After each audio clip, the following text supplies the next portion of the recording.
안녕하세요. 옛 이야기입니다. 옛 이야기 채널은 사연 읽어주는 남녀 채널에서 지금은 삭제되어 들을 수 없는 21년도에 소개해드린 사연 중 베스트 사연만 뽑아서 들려드리는 채널입니다. 구독과 좋아요 부탁드리며 그럼 오늘의 사연 바로 소개해드리겠습니다. 안녕하세요. 저는 서울에 거주 중인 43살 여자입니다. 여러분들은 혹시 김연자의 아모르 파티라는 노래를 아시나요? 제가 참 좋아하는 노래인데요. 그 노래에 이런 구절이 있습니다. 나이는 숫자, 마음이 진짜, 가슴이 뛰는 대로 가면 돼. 40대의 나이에 철없게도 그 노래에 정말 가슴이 뛰더라고요. 지긋지긋하고 단조로운 출퇴근을 반복하던 회사원이었던 제게 그 노래는 참 강렬한 인상을 주었습니다. 내가 좋아하는 일은 뭐였던가 그런 회상에 젖었어요. 저는 옛날부터 옷을 참 좋아했었습니다. 의류 사업을 해보고 싶었었어요.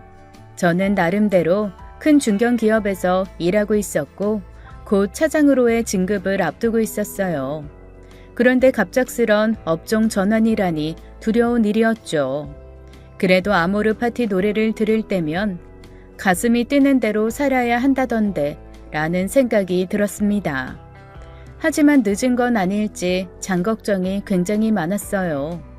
그리고 안정적인 월급을 받던 생활에서 사업의 시작이란 제게 막연한 두려움을 안겨주었습니다. 하지만 회사에서 업무를 보다가도 쇼핑몰 창업 비용을 확인하고 퇴근하면 매일같이 쇼핑몰 창업 유튜브를 보며 살았어요. 그리고 저는 제 인생에서 최대의 결정을 내리게 되었어요. 회사에 사표를 내고 쇼핑몰을 준비하게 된 거죠. 운이 좋게 쇼핑몰은 1년이 안 돼서 대박났습니다. 직장인 월급으론 상상도 할 수 없을 만큼의 매출액에 저는 기쁨의 눈물을 종종 흘리곤 했었어요. 처음 시작하고 거의 3, 4개월 동안은 금전적인 수익이 전혀 발생하지 않았기 때문에 늘 불안함과 후회 속에 살았기 때문이죠. 그런데 성공한 제 자신을 보니 너무 뿌듯하더라고요. 저는 처음으로 성공한 제 자신을 위한 선물을 주기로 했죠.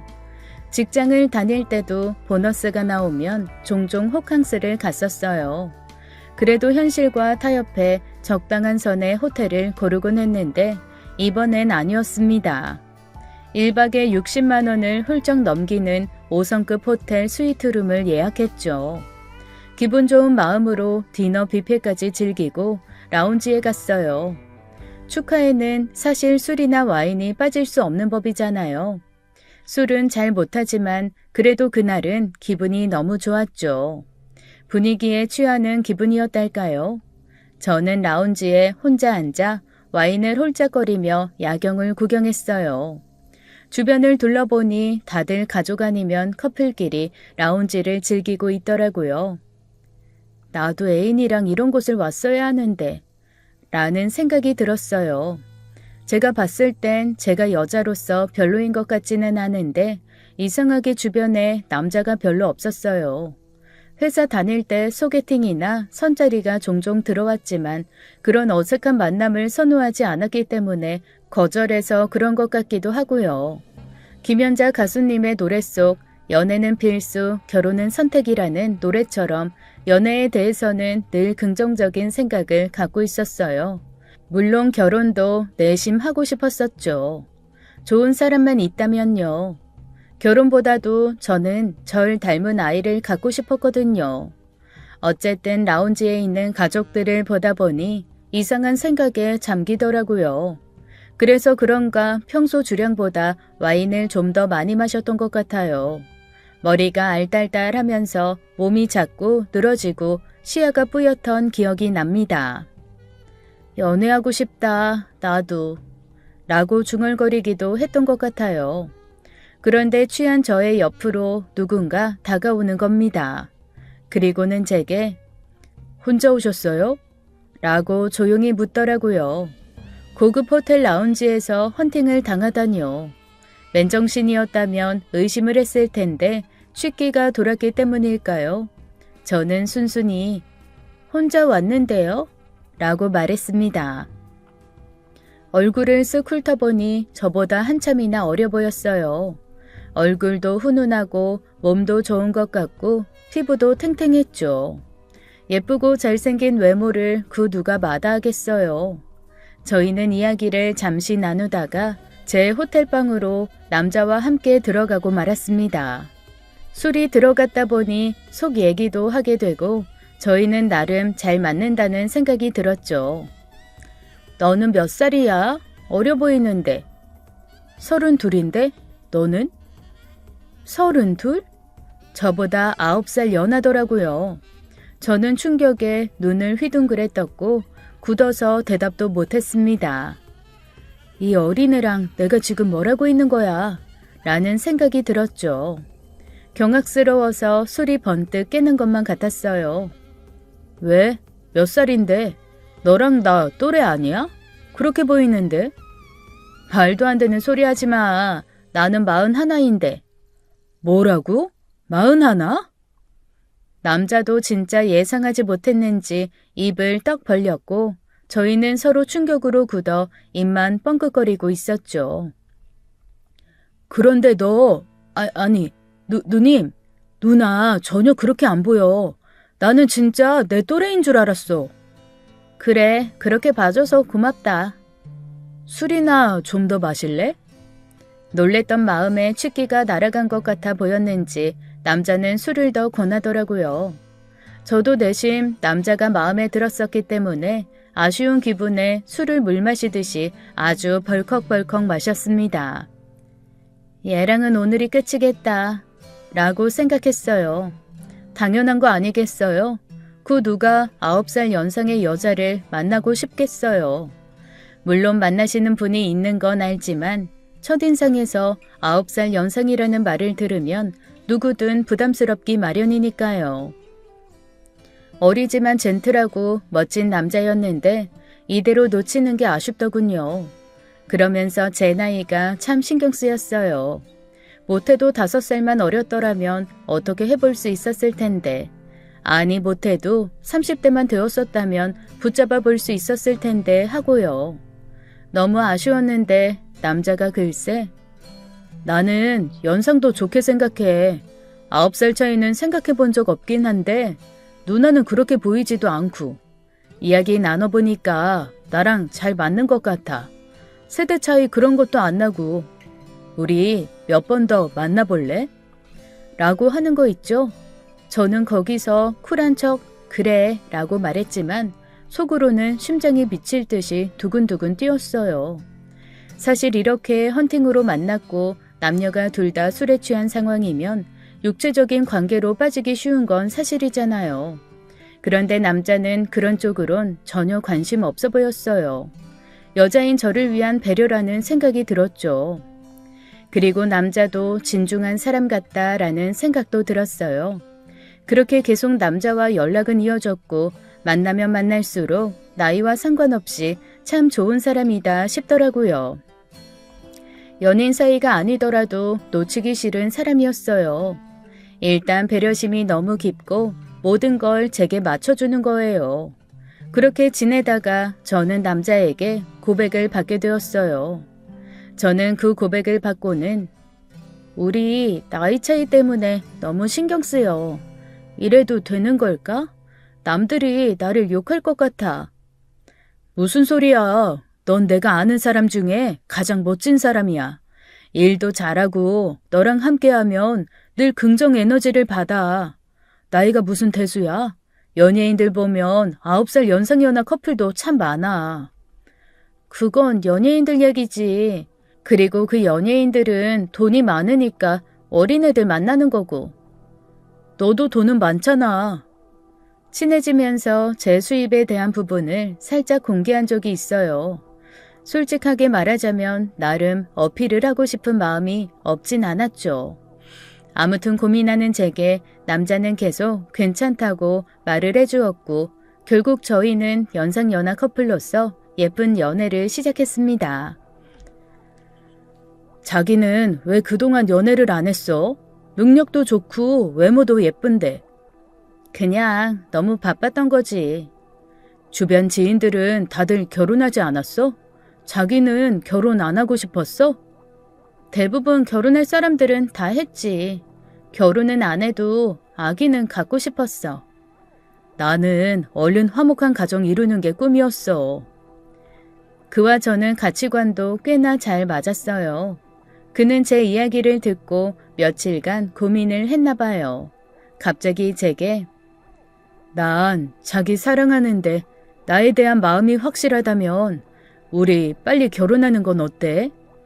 이라고 말했고 저는 너무 놀랐죠. 사귀게 된 지 며칠이나 지났다고 결혼이라뇨. 하지만 그는 저를 설득하기 시작했고 저는 넘어갔습니다. 저희는 참 무작정 결혼했던 것 같아요. 나이가 있다 보니 엄청 급하게 진행해서 생략된 부분도 참 많았죠. 결혼 후 아이 가질 준비를 하는데 역시나 의사가 이미 노산이셔서 자연 임신은 아마 어려울 겁니다. 라고 하더라고요. 저희는 시험관을 알아보기 시작했어요. 그런데 기적 같은 일이 일어났습니다. 뭔가 이상해서 임신 테스트기를 확인해 봤는데 글쎄 2줄이 나왔습니다. 자연 임신은 분명 어려울 거라고 했는데 기적적으로 찾아온 아이였어요. 정말 선물과도 같은 아이였죠. 저는 너무 기쁜 소식을 이제 남편이 된 그에게도 전했고 남편 역시 뛸 듯이 기뻐했습니다. 그런데 그때 좀 이상했던 기색이 있긴 했었어요. 제가 임신 소식을 알리자 남편이 시가에도 소식을 전한다며 전화기를 들고 발코니의 문을 꼭 닫는 거예요. 왜 굳이? 하는 마음이 들면서 좀 찝찝한 거 있죠? 여자의 직감 같은 게 딱 꽂히는 기분이었습니다. 발코니는 안방과 이어져 있었기 때문에 안방으로 가서 창문을 살짝 열면 통화 내용을 들을 수 있었어요. 응, 임신했대. 이제 다 된 거지 뭐. 우리 팔자 폈어 엄마. 앞으로 뭐 하고 싶은지나 생각해도. 라고 말하더라고요. 뭔가 말투도 이상했거니와 아이는 우리가 가졌는데 왜 시모에게 뭐라고 싶냐고 묻는 건지 이해가 잘 안 됐지만 그땐 그냥 아이를 가졌다는 기쁨에 어머니께 효도하는 심정으로 뭐 선물이라도 드리려는 건가 보다 하고 그냥 넘겼었어요. 뱃속에 아이가 있다 보니 다툼 같은 걸 피하고 싶은 마음이 있기도 했습니다. 제가 입을 다문 뒤 임신했을 때의 생활은 행복했습니다. 먹고 싶다는 게 있으면 남편은 새벽에도 사다 주고 시가에서도 온갖 정성을 들여 저를 돌봐주시곤 했죠. 아, 시가 쪽은 형편이 조금 안 좋아서 금전적인 지원 등은 없었어요. 그러다 보니 제 지인들 사이에서 의견이 분분했습니다. 남자 쪽에서 한참 끌리는 결혼인데 당연히 다른 거라도 해야 된다는 반응, 그리고 남자가 9살 연하인데 뭐가 꿀리냐는 반응, 이렇게 반반이었어요. 산후조리원에 대한 의견도 참 많았습니다. 시가에서 산후조리원은 예약해줘야 한다는 지인들의 말이 많았어요. 그렇지만 왠지 부담 주기도 싫고 제가 잘 버니까 하며 넘겼습니다. 그렇게 산후조리원까지 제 돈으로 예약을 했죠. 어쨌거나 저는 순조롭게 출산을 마치고 한 아이의 엄마가 되었습니다. 예정된 대로 출산 후 산후조리원에 들어가려고 했어요. 그런데 산후조리원 측에서 예약 취소하셔서 환불 조치 되셨습니다. 라고 하는 거예요.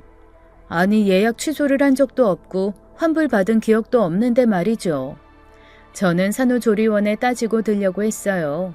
그랬더니 글쎄 사실 우리 엄마가 그러는데 산후조리원 그런 거 다 상술이래. 그냥 돈 버리는 거라고 하더라.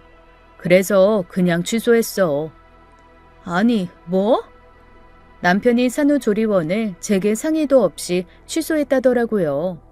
저는 너무 황당해서 남편에게 따지고 들었죠. 그걸 왜 자기 마음대로 취소해? 어머니가 그렇게 말씀하셨으면 나한테 상의라도 하든가. 나한테 물어봤어야지. 그리고 내 돈으로 예약한 건데 왜 자기가 취소를 해? 환불받았다는 돈은 어디 간 건데? 황당한 마음에 따발총처럼 말이 우다다 튀어나왔습니다. 남편은 참 멍청한 얼굴로 머리를 극적이며 헤헤거렸어요. 그래서 더욱 기분이 저조해졌죠. 환불한 돈으로는 우리 엄마네 세탁기가 고장났대서 세탁기 새 거 하나 놔드렸지. 뭐? 아니 그걸 왜 내 산후조리원 비용으로 하는데? 아니 자기는 그게 아까워? 우리 엄마 세탁기 고장나서 지금 손빨래 하신대. 손이 아주 퉁퉁 부르트셨더라. 그래서 세탁기 하나 해드렸어. 그게 그렇게 꼬아? 심성이 대체 왜 그래? 세탁기 사들인 비용이 아깝다는 게 아니잖아. 그걸 왜 산후조리원 비용 빼서 그 돈으로 해드리냐고. 나한테 말했으면 따로 사드렸을 수도 있는 거잖아. 답답해서 눈물이 왈칵 치솟을 것 같았어요. 산후조리원에서 이렇게 언쟁을 높이는 것도 쪽팔렸고요. 게다가 제가 좀 괜찮은 조리원을 예약했었습니다. 2주에 500만 원 정도의 마사지까지 추가해서 금액이 꽤 컸어요. 총 합쳐서 약 700만 원 이상 결제했다고 생각하시면 돼요. 당연히 큰돈이었지만 노산인지라 걱정이 됐었고 제 벌이로 충분히 그 정도는 커버가 가능했으니까 결제했죠. 지인들은 네 벌이에 충분히 강남에 1000만 원 하는 조리원 가도 될 것 같다곤 했지만 옛날 월급쟁이 버릇 때문에 줄인 거였어요. 그랬기 때문에 세탁기 사고도 사실 충분히 남았을 비용이었죠. 그런데 그놈의 세탁기 타령만 하고 있더라고요. 다시 결제하고 예약하려 해도 만실이라 자리가 없어 불가능하다는 답변만 돌아왔습니다. 특실로 가든가 아니면 다른 조리원을 알아봐야 할 처지가 됐죠. 어쩔 수 없이 저는 지금 당장 어떻게 다른 조리원을 알아보나 싶어 특실로 예약을 했고 예상이 없었던 큰 비용을 2번이나 결제하게 됐어요. 남편은 옆에서 뭐가 이렇게 비싸냐. 너무 비싸고 허례의식인 것 같은데. 우리 엄마 때는 다 그냥 집에서 산후조리했대. 라고 하며 제 화를 돋구더군요. 저는 그때도 그냥 꾹 참았고 2주간 조리원 생활을 했어요. 그때 시가에서 찾아와 얘는 사치가 좀 있다. 무슨 이렇게 비싼 산후조리원을 다니니? 라며 남편과 똑같은 소리를 했었어요. 산후조리원에서도 마음 놓고 쉬지를 못했죠. 하여튼 이래저래 스트레스 받는 일이 많았습니다. 아이를 낳으니 몸이 예전 같지 않았지만 그래도 조리원에서 케어를 잘 받으니 퇴원할 때쯤은 바로 업무에 복귀해도 될 것 같았어요. 힘들었지만 천사 같은 아이의 얼굴을 보니 싹 풀리는 것 같기도 했고요. 이제 저도 일을 다시 시작해야 하다 보니 베이비시터를 알아보게 됐습니다. 가사에 육아까지 도와주시는 시터가 많아서 그쪽으로 알아보는데 남편이 갑자기 자기야, 시터 알아보지 말고 그냥 내가 일 그만두는 건 어때? 애기 남손에 맡기기도 좀 그렇기도 하고 요즘 시터들이 몰래 아동학대 한다는 것도 찝찝하고 그냥 내가 일 그만두고 집에서 살림하고 우리 애기도 돌보면 부모랑 유대관계 형성해도 좋고 누이 좋고 매부 좋고 아니야? 라고 제안하지 뭐예요. 곰곰이 생각해보니까 확실히 베이비시터보다는 남편이 더 낫겠다는 생각이 들었어요. 남편이 수입이 사실 그다지 없었거든요. 그래서 저는 흔쾌히 오케이를 했고 남편이 전업주부로 일하게 됐습니다. 그런데 어느 날 전화가 불이 나게 오는 게 아니겠어요? 발신자를 보니 시어머니였습니다. 네, 어머니, 무슨 일이세요? 야, 이거사, 내 얘기 다 들었다. 어찌 하늘 같은 남편한테 집안일을 시키고 남편을 남편으로 대우해야지. 막 부려먹고 그럴 수 있냐? 네? 그게 아니라요. 남편과 합의한 사항이고 베이비시터 쓸 바에는 시끄럽다. 어디 감히 남편 무서운 줄 모르고. 시어머니는 그렇게 한참이나 제게 성질을 쏟아 부으시곤 제가 하는 말은 뚝뚝 끊고 듣지도 않은 채 전화를 끊었습니다. 요즘 같은 세상에 하늘 같은 남편이란 소리를 듣자니 저는 기가 찼지만 그래도 남편의 어머님이니 그냥 네네 하고 말았어요.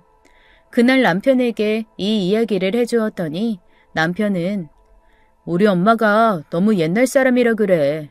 미안해. 집에만 있으시니까 적적하시고 심술도 나고 하시나 봐. 그래서 말인데 뭐길래 그렇게 뜸을 들여? 혹시 우리 엄마 가게 하나 차려주는 게 어때? 갑자기 무슨 가게? 엄마 혼자 심심해하기도 하고 지금이라도 일하시면서 노후자금도 마련하고 괜히 그럼 자기한테 신경질 낼 일도 덜 하실 거고. 저는 솔직히 속으로는 당황스러웠죠. 그 가게를 저보고 지금 차려달라는 건가 싶었어요. 초기에 드는 자본만 좀 도와드리면 월세 같은 건 다 엄마가 알아서 하실 거야. 우리 엄마 요리 솜씨 알잖아. 그냥 작은 죽집 같은 거 하나 차려드리면 어떨까 해서. 라고 제 눈치를 보는데 그때 완전히 깨달았죠. 그걸 지금 내 돈으로 해달라는 거야? 우리가 형편이 좀 되니까. 사실 작은 가게를 차려드리는 건 제게 크게 어려운 일은 아니었어요. 제가 조금 고민하는 기색을 보이자 남편은 좀 더 절 설득했죠. 처음에 도와드리고 가게 매출 잘 나오면 어머니도 우리가 보태주신 비용 차근차근 갚으실 거야. 한번 해드리는 게 어떨까 자기야? 남편의 지속적인 설득에 저는 넘어가고 말았습니다. 그렇게 시가에 가게를 하나 차려드리게 되었어요. 확실히 남편 말대로 시어머니의 닭달은 줄어들어 편했어요. 나중에 갚으시겠지 하는 마음도 있었습니다. 이때 알아차렸어야 했는데 말이죠. 어느 날은 일을 하고 있는데 신용카드 결제 메시지가 오는 거예요. 남편이 전업주부가 된 후로 제 명의의 카드를 생활비 목적으로 사용하고 있었기 때문에 남편이 썼나 보다 하고 확인을 했습니다. 그런데 비용이 너무 심상치 않은 거예요. 호텔에서 40만 원 결제, 백화점에서 약 200만 원. 저는 집에서 일하고 있을 사람이 뭔 돈을 이렇게 긁었나 해서 당장 남편에게 전화를 걸었습니다. 여보세요? 지금 뭐 하길래 이렇게 큰 돈을 써? 호텔에 백화점에 대체 뭐야 이게? 뭐야? 어떻게 알았어? 어떻게 알긴 카드 사용 내역 문자로 오니까 알지. 라고 말했는데 갑자기 남편이 적반하장으로 화를 내는 겁니다. 뭐? 그동안 너 나 감시하고 있었냐? 생활비 카드로 쓰라더니 내가 뭐 사나 하나하나 감시한 거야? 너 정말 소름 끼치는 여자다. 라는 거예요. 소름은 무슨 소름이야. 당연히 내 카드니까 결제 내역이 나한테 오는 거지. 남편은 길게 한숨을 내쉬더니 저를 이상한 여자로 몰아갔어요. 어머니가 가게 일이 너무 힘들다고 하셔서 기운 내시라고 호캉스 한번 보내드린 거야. 너는 맨날 그렇게 호캉스 가더니 네 시어머니는 보내드리고 싶은 마음도 안 들었냐? 항상 섭섭해 하시더라. 그래서 내가 엄마한테 네가 해준 거라고 말씀드리고 보내드렸어. 그리고 백화점에서 선물 하나 해드리고. 넌 대체 왜 그런 센스가 없냐? 뭐라고? 아니, 지엄마 효도를 대체 왜 제 돈으로 한다는 거예요? 정확히 해명해도 모자랄 판에 저를 이상한 사람으로 몰고 가는 남편. 말문이 턱 막히는데 일이 너무 바빴을 때라 그냥 넘어갔어요. 남편과 합의해서 카드 결제 문자가 오지 않게 등록을 했습니다. 하지만 속으로는 계속 수상하게 생각하고 있었죠. 며칠 뒤 저는 통장 내역을 한번 살펴봤습니다. 그런데 아주 수상한 내역이 하나 있는 거예요. 매달 같은 비용의 자동이체가 나가고 있다는 걸 발견했습니다. 남편한테 그간 모든 걸 맡기다시피 했어서 현금이체는 이제야 확인하게 된 거예요. 저는 집으로 가서 남편에게 이 사실을 캐물었습니다. 우리 생활비 통장에서 매달 50만 원씩 빠져나가던데 그건 대체 뭐야? 왜 빠져나가는 거야? 넌 또 나를 닥달하냐?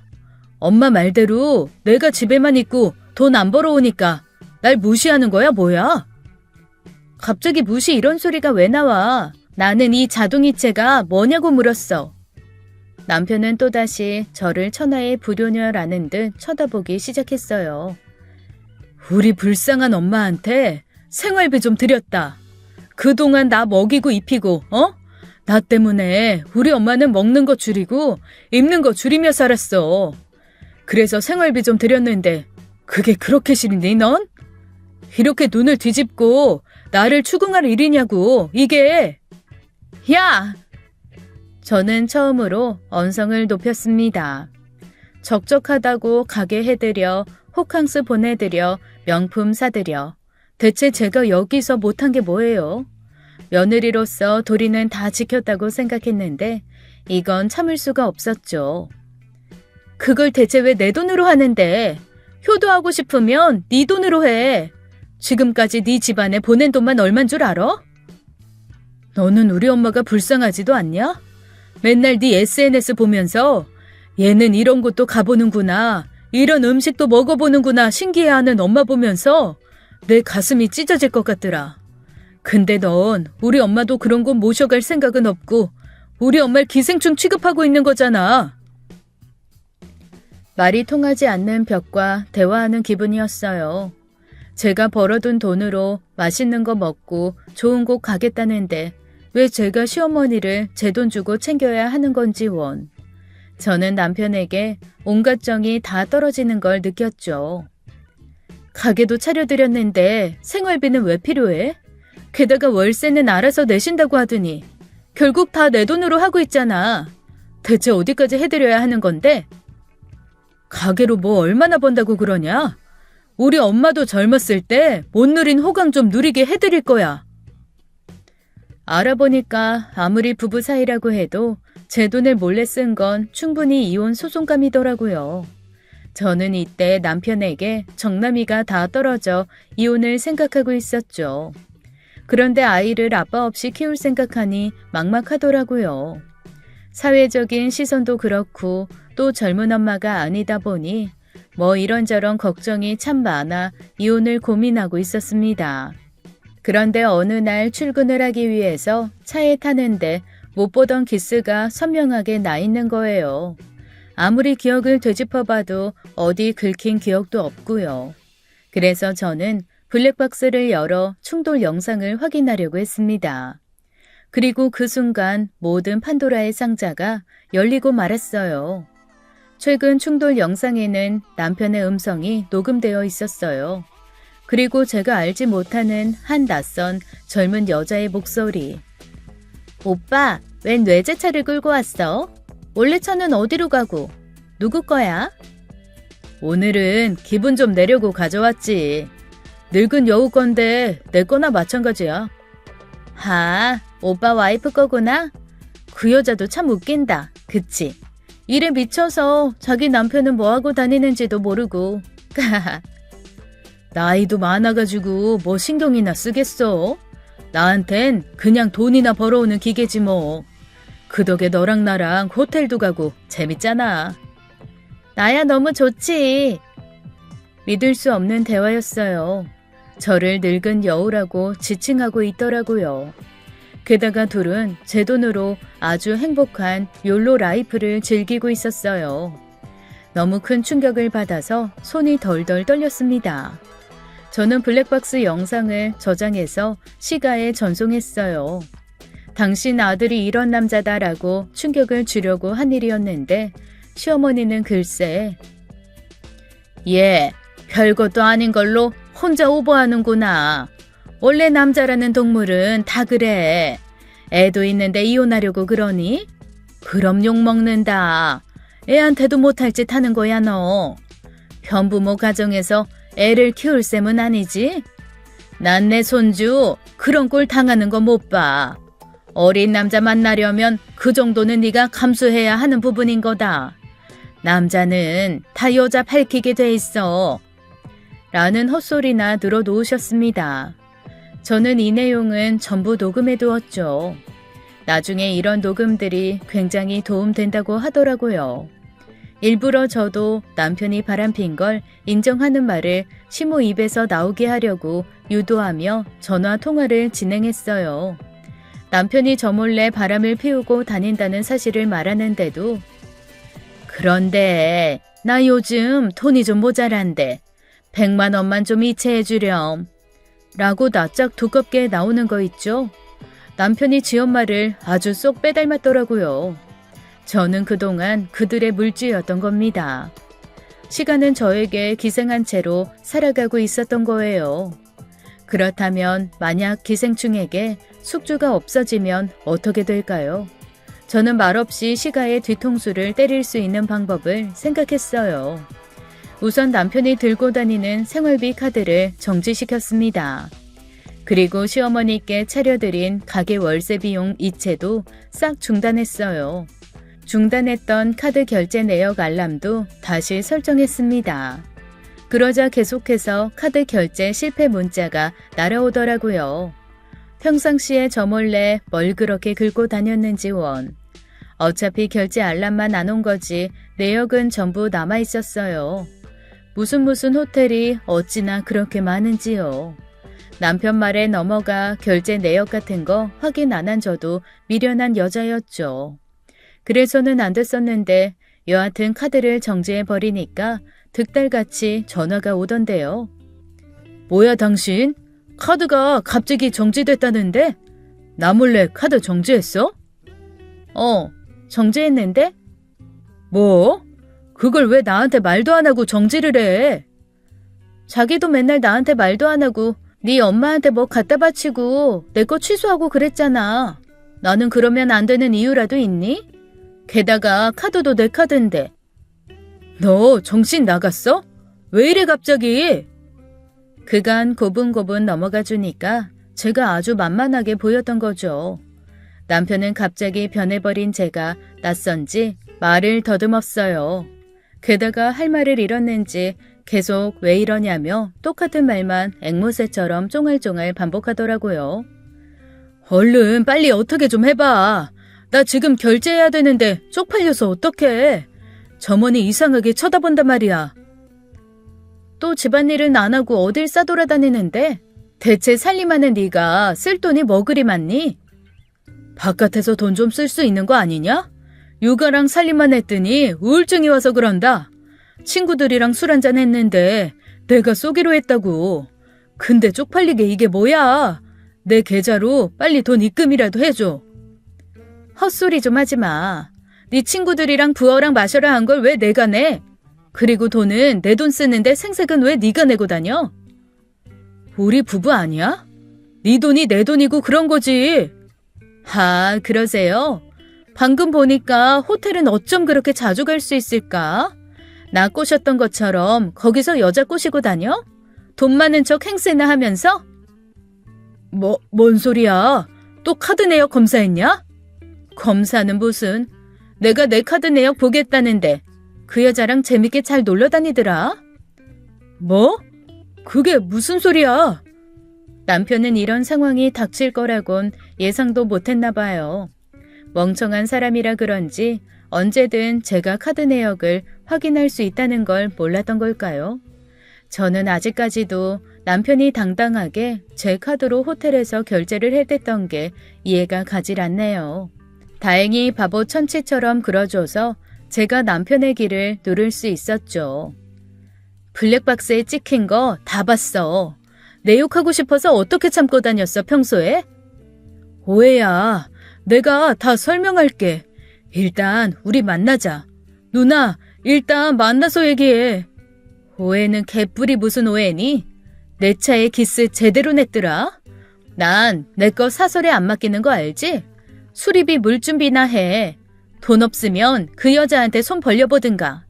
나한테 했던 것처럼 말이야. 저는 남편의 말을 하나하나 다 받아치곤 전화를 뚝 끊어버렸어요. 남편이 계속해서 절 부르는 소리가 들렸는데도 아주 매몰차게 끊고 계속 걸려오는 전화도 싹 다 무시했습니다. 그러자 시모한테도 전화가 울리고 난리였어요. 개인 핸드폰은 전원을 꺼버리고 회사 휴대폰으로 저는 이삿짐 센터를 불렀습니다. 저희 집에 있는 남편 물건을 전부 빼서 시가로 보내버렸어요. 제가 이렇게까지 할 줄 몰랐던 모양이에요. 시가에선 완전히 난리가 났고 저희 집에 자기 엄마랑 손을 꼭 잡고 찾아왔더라고요. 저는 문도 안 열어줬습니다. 오히려 경비실에 신고해서 쫓아내버렸어요. 그렇게 며칠 동안이나 찾아오다가 조금 잠잠해졌어요. 애아빠기도 하고 그간의 정이 있어서 그런지 막 심하게는 못하겠다는 마음이 조금 있긴 했었습니다. 그래서 똥밟은 셈치고 여기까지 하려는 찰나 발신인이 누군지 알 수 없는 전화가 한 건 걸려왔어요. 또 시가의 술수인가 해서 안 받으려고 했는데 왠지 받고 싶은 거예요. 받아보니 글쎄 자기를 집주인이라고 하는 거예요. 제가 그간 자동이체 해왔던 의문의 돈, 남편은 어머니의 생활비를 보냈다고 했었는데 그게 사실은 월세였다고 하더라고요.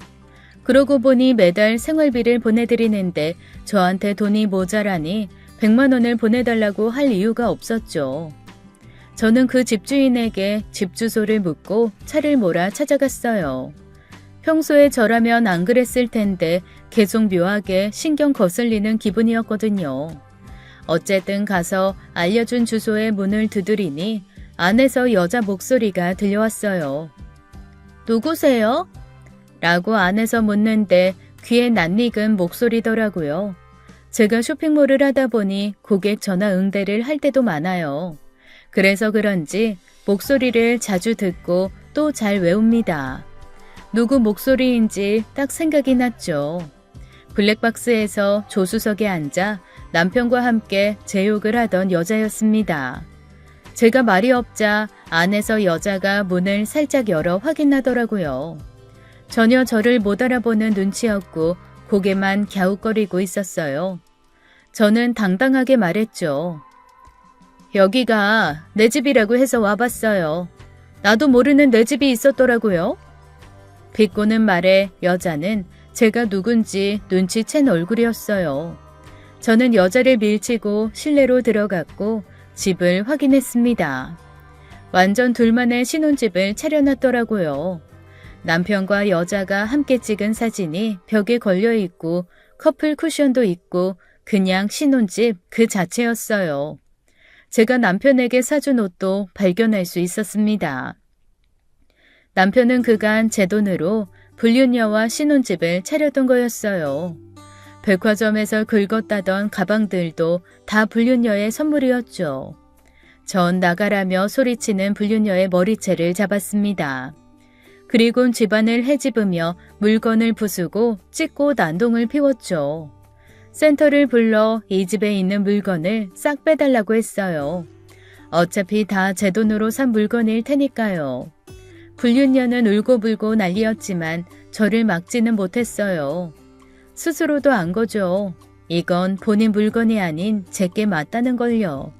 안에 있던 물건들은 전부 중고 가전으로 팔았습니다. 뭐 지들 돈으로 산 게 있다고 하더라도 그간 월세를 내준 게 저였으니까 이 정도도 할 말 없었을 거예요. 처음에는 시모랑 남편에게 저주 문자가 날아오기 시작했어요. 저는 그간 통화 녹음, 저주 문자, 그리고 통장 내역까지 싹 다 프린트해서 변호사 사무실을 찾아갔습니다. 당연히 고소를 진행했고 이혼 절차를 함께 밟았어요. 변호사분이 알아서 척척 잘 해주시더라고요. 역시 요즘 세상엔 고소가 최고던데요. 고소가 진행되고 남편과 시가에서 사과 문자가 계속 왔습니다. 저는 당연히 문자 메시지 모두 무시했고 차단했어요. 그랬더니 퇴근 시간에 제 집 앞에 둘이 나란히 서 있는 겁니다. 수척해진 그들을 비웃으며 지나치려는데 남편이 절 붙잡았어요. 그동안 내가 잘못했어. 한 번만, 딱 한 번만 용서해주라. 무릎을 길바닥에 털썩 꿇으면서 사과를 하지 뭐예요. 저는 둘이서 시트콤 찍는 줄 알았습니다. 그간 제 지원이 없으니 가게도 접고 샀던 명품들을 다 팔았나 봐요. 꼬라지는 꾀죄죄하고 참 없어 보였습니다. 내 손주, 아빠 없이 키울 순 없는 노릇이잖니. 제발 우리 한 번만 용서해 줄 수 없겠니? 앞으로는 네 수발 들면서 삼아, 응? 이라고 말하는데 수발은 무슨요? 요즘 돈만 주면 제 수발 들어줄 사람이 얼마나 많은데. 제가 비웃으며 제 아들은 아빠 없이 크는 것보다 이딴 걸 아빠로 뒀다는 거에 더 실망할 것 같은데요. 쓰레기 주워서 써봤자 쓰레기 아니겠어요? 라고 말하자 시모의 얼굴이 불그락 푸르락 해졌어요. 그간 고얀 성격처럼 제게 욕을 퍼부을 것 같았는데 옆에서 남편이 옆구리를 콕콕 찌르더라고요. 제가 절대 받아줄 생각이 없어 보였는지 남편은 아스팔트 바닥에다 본인 머리를 콩콩 찌우며 말 그대로 석고대죄를 하기 시작했습니다. 솔직히 그때 남들이 볼까봐 쪽팔리고 그랬습니다. 앞으로 진짜 열심히 살게. 나 자기 없으면 안 돼. 내 돈이 없으면 안 되는 거겠지. 좀 비켜. 저는 다리로 꿇어앉은 남편을 툭 치곤 당당히 걸어왔습니다. 그 후로 남편에게 많은 합의금을 받아냈어요. 아이 양육권도 당연히 제게 있었기 때문에 양육비도 매달 받았습니다. 함께 살 때보다 훨씬 여유로워졌어요. 아직도 남편은 저에게 사과와 함께 다시 한 번만 받아달라는 내용의 문자를 써서 보내지만 저는 알고 있습니다. 그들이 그리워하는 건 제가 아닌 저의 돈이라는 것을요. 저는 제 아들과 함께 행복하게 살고 있습니다. 지금까지 옛 이야기였습니다. 끝까지 함께 해주신 여러분 감사드리며 저희는 다음 사연으로 돌아올게요. 감사합니다.